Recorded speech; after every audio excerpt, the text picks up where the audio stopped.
and events that make news in the global village.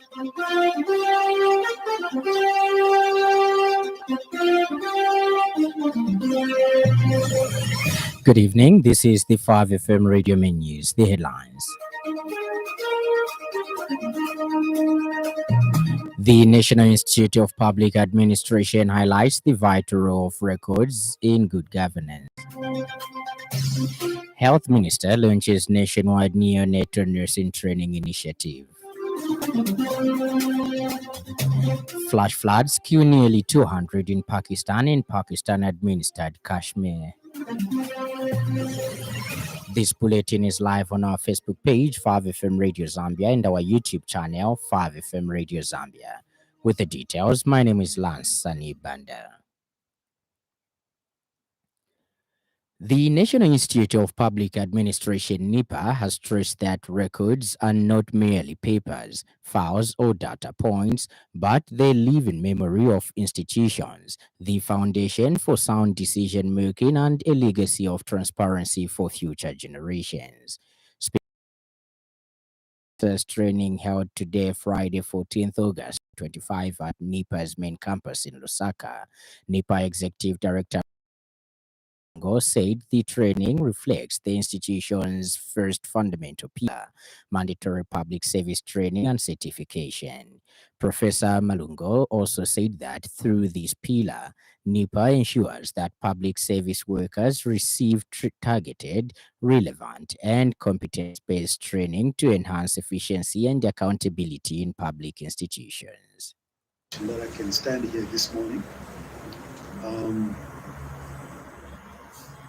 After a 5-day capacity building training workshop.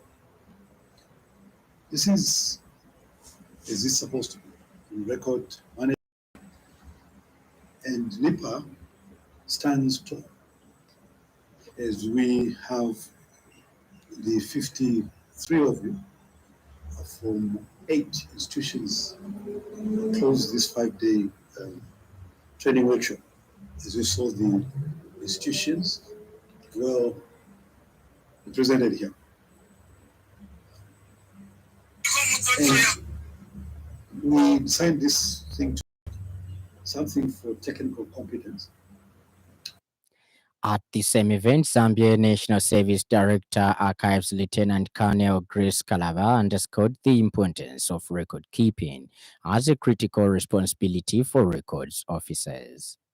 And you can see from the numbers from Zambia National Service that Zambia National Service Command attaches great importance to training as anchored in one of our 4 pillars, which is training of citizens, and that starts with ourselves.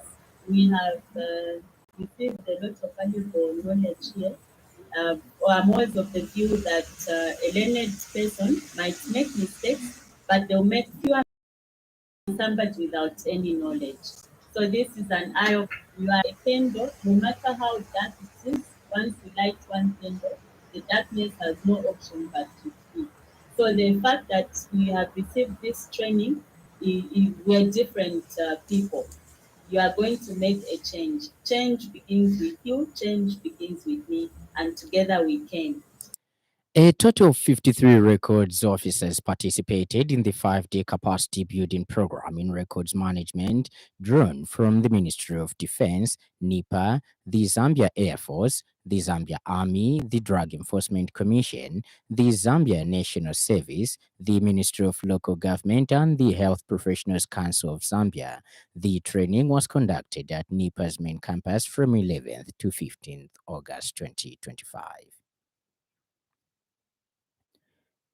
Health Minister Elijah Muchima says government has embarked on a strategic initiative to establish neonatal nursing training programs in all colleges across the country.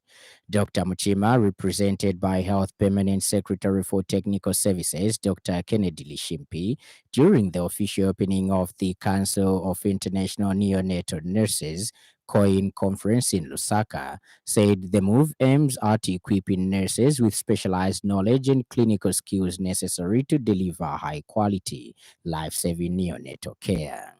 Dr. Mchima has thanked stakeholders for close collaboration in strengthening newborn and child health in Zambia. He has further called on participants to renew commitments, share learning experiences, and to strengthen collaboration.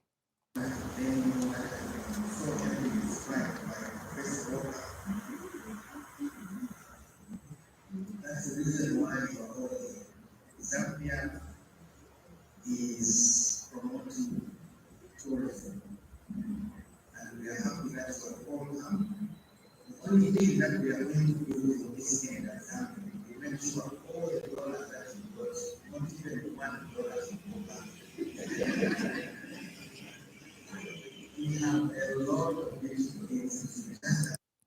And Zambia Union of Nurses and Midwives Organization President Frei Mijelo says the conference will accelerate the country's progress towards achieving the 2030 Sustainable Development Goals.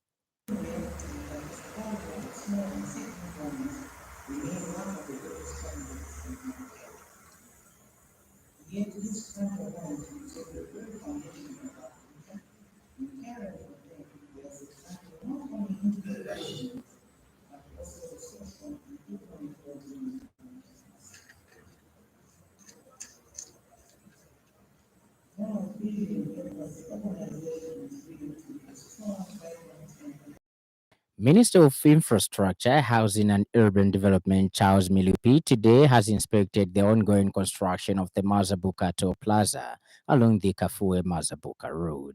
Engineer Milupi has said the government remains committed to upholding the three fundamental principles of project management, delivering projects at the right cost, with the right quality and on time. He has explained that delays in completing the project were caused by the need to an additional 300 meters of land, which required negotiations with commercial farmers in the project area. The minister has expressed satisfaction that the land acquisition issue had now been resolved. The toll plaza is being constructed by China Railway Construction Engineering Group Limited and supervised by consultant Etho Infra Engineering PLC in joint venture with Advanced Engineering Solutions and in sub-consultancy with Tact Engineering Group PLC. The works commenced on March 31, 2025 and are expected to be completed by November 13, 2025. The project's overall physical progress currently stands at 20%. The Ministry of Green Economy and Environment has disclosed that pH levels have normalized at most pollution-affected sites, with 22 out of 23 sampled locations recording pH values within permissible limits. This represents a 95.7% compliance rate. Speaking during a media briefing this morning on the pollution incident involving Sino Metals Leach Zambia Limited, Minister of Green Economy and Environment Mike Mposhe said laboratory results show that pH levels have returned to normal ranges across almost all sampled sites.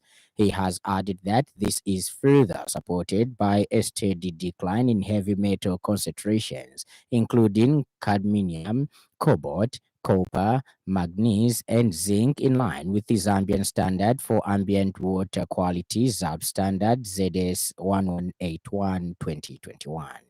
Mr. Mposha has stated that these findings strongly indicate that the water resources are slowly beginning to recover from the pollution incident. The minister also also clarified that ambient water refers to raw and treated water found in natural resources such as rivers, streams, springs, and groundwater. He stressed that all water supplied by commercial utilities undergo treatment to further improve quality, addressing physical, chemical, and microbiological parameters to ensure it is safe for human consumption. And in other news trending this evening,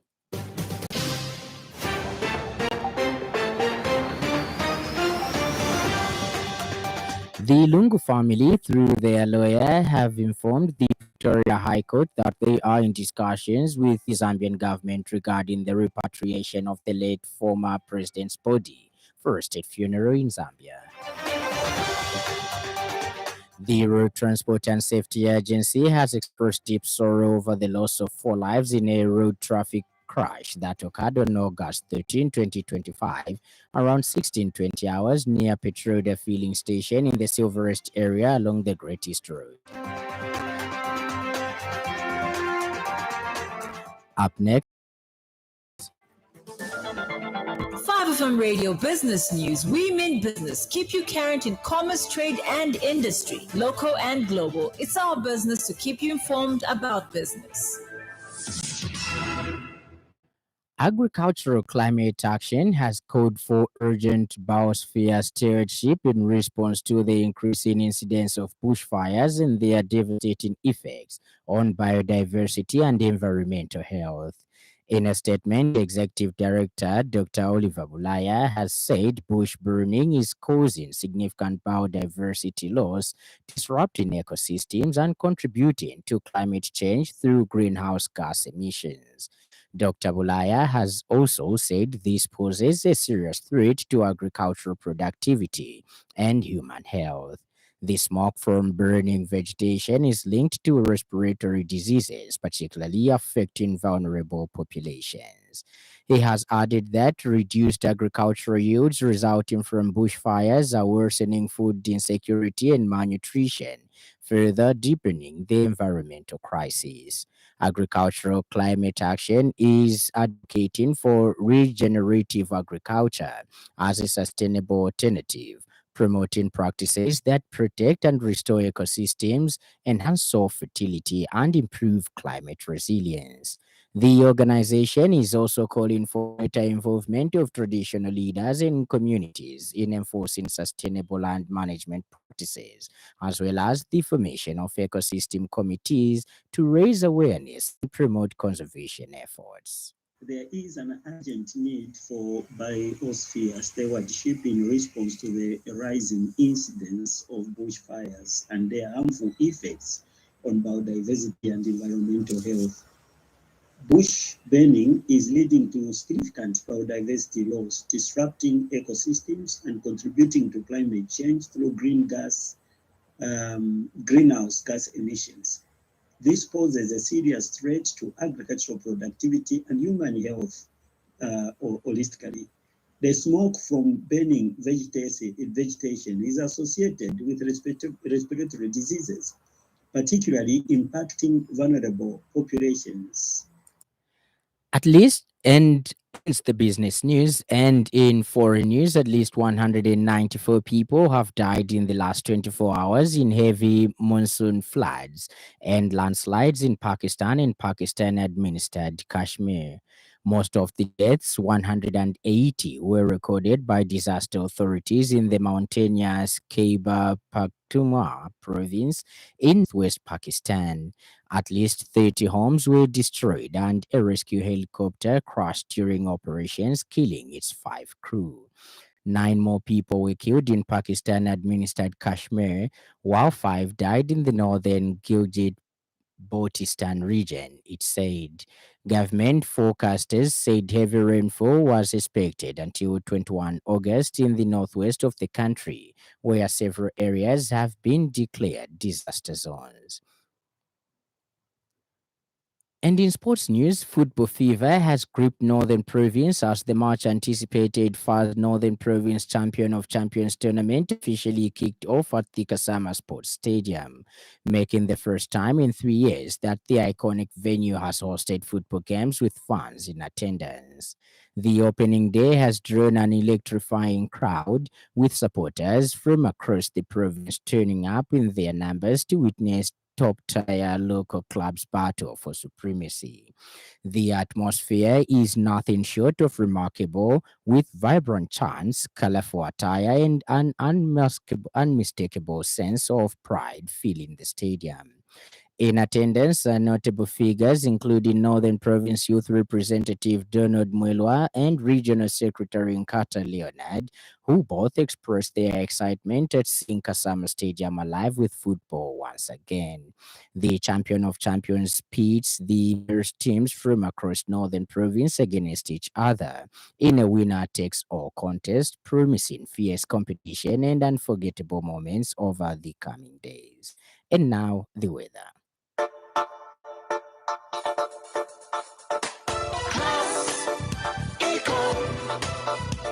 Class Econ Roofing Africa. Class Econ Roofing, plot 17100 off Katanga Road, 150 meters from Mumbwa Road, Chinika Industrial Area, Lusaka. Class Econ Roofing. Class plus economy. Class Econ.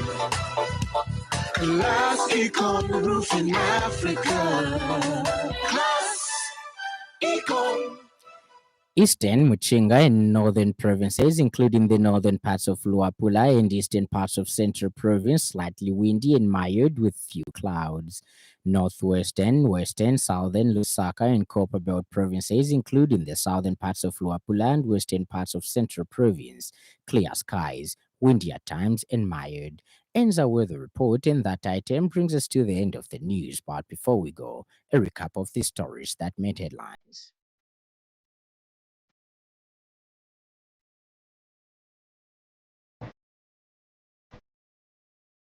The National Institute of Public Administration has stressed that records are not merely papers, files, or data points, but they live in memory of institutions, the foundation for second decision making, and the legacy of transparency for future generations. Health Minister Elijah Muchima says government has embarked on a strategic initiative to establish neonatal nursing training programs in all colleges across the country. And finally, at least 194 people have died in the last 24 hours in heavy monsoon floods and landslides in Pakistan and Pakistan administered Kashmir.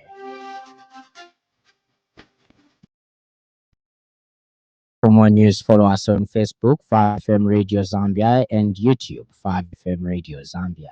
On behalf of the entire news crew and the technical department, thank you for listening to the happy world of 5FM. Stay safe and stay tuned to 5FM Radio. My name is Lance Sannie Banda. Enjoy the rest of the evening.